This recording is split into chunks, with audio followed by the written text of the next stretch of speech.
नमस्ते। हमको ये हृदय विदारक समाचार सोशल मीडिया के थ्रू पता चला, तो हम लोग यहाँ पे इस घटना की सत्यता की जानकारी लेने के लिए आए थे। लेकिन ये बहुत ही दुखद घटना है और ये जानकर हम सबको बहुत दुख हुआ कि ये अभी नहीं रहे। लेकिन बहुत बुरा लग रहा है कि रतन टाटा जी जो हैं वो हमारे हृदय पे, मतलब सही कहो तो सही में वो राज कर रहे थे। जो भारत की अर्थव्यवस्था को उन्होंने देश और विदेश में इतना उन्होंने आगे बढ़ाया, नाम किया। आज पूरा देश श्रद्धा से जब भी टाटा ग्रुप का नाम आता है तो मन में एक बहुत बड़ी एक सम्मान की भावना आती है। और बहुत ये जानकर दुख लगा कि ऐसा हुआ। और बहुत ही विनम्र व्यक्ति थे। हम उन भाग्यशाली लोगों में से एक आम जनता जैसे लोग हैं, लेकिन हमको 2 बार मुझे व्यक्तिगत रूप से उन्हें देखने का मौका मिला। दोनों ही बार खुद वो स्वयं ही गाड़ी ड्राइव कर रहे थे। तो इतना बड़ा व्यक्ति और इतनी अच्छी गाड़ी, इतने अच्छे से उन्होंने ब्लू चेक्स का शर्ट और एक जीन्स पहनी हुई थी। और जब ताज होटल के बाहर वो आए तो उन्होंने चाबी दी, दरबान का पीठ थपथपाई। दोनों ही बार मैंने यही दृश्य देखा था। तो ये सबके लिए बहुत ही एक सीखने वाली बात है कि इतना बड़ा व्यक्ति, इतना विनम्र, जिसने लाखों लोगों को रोजगार दिया, आज देश की अर्थव्यवस्था में इतना बड़ा नाम किया।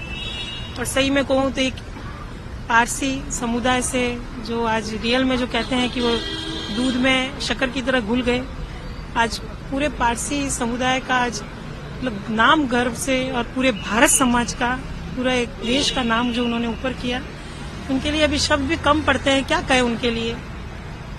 लेकिन बहुत थोड़ा उनका आशीर्वाद और थोड़ा समय रहता, इस युवा पीढ़ी को थोड़ा और मार्गदर्शन दे पाते, भगवान से ये प्रार्थना थी। लेकिन कहते हैं कि जन्म और मृत्यु दोनों जब जन्म लेते हैं उसी समय तय हो जाता है।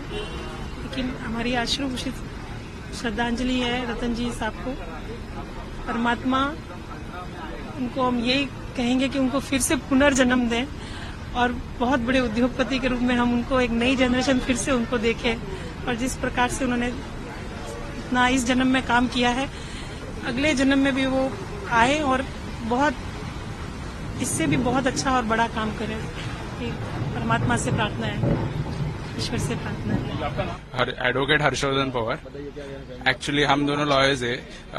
हम ऑफिस में ही थे और ऑफिस में हमने हमारे मोबाइल पे न्यूज देखा कि रतन टाटा इज नो मोर, ऐसे करके न्यूज देखा।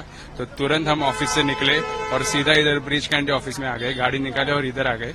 न्यूज सुनते ही हमें मालूम था, we were following the news कि रतन टाटा जी को कल ब्रिज कैंडी हॉस्पिटल में एडमिट किया था। So we were following it. पर जब न्यूज देखा ऑफिस में तो हम दोनों शॉक में थे और तुरंत हम गाड़ी निकाल के इधर हॉस्पिटल में इधर आ गए।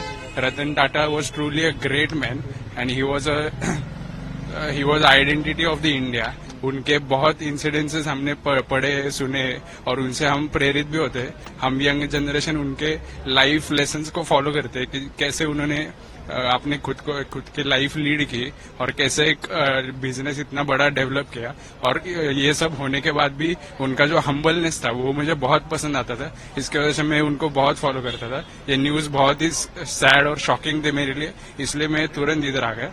वो कहते हैं ना कि बहुत जन्म के बाद कोई ऐसा युग पुरुष एक जन्म में मिलता है, तो वो रतन जी के बारे में वो बातें पूरेपूर लगती है। और जैसे बात पता चली कि रतन जी अपने साथ अभी नहीं है, तो वहां से जो दुख शुरू हुआ, तो उनको ट्रिब्यूट देने के लिए यहाँ पे हम लोग खड़े।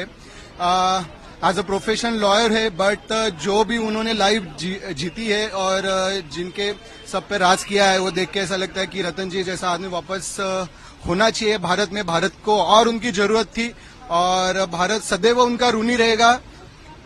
बहुत कुछ उन्होंने दिया है और रतन जी के लिए हैट्स ऑफ।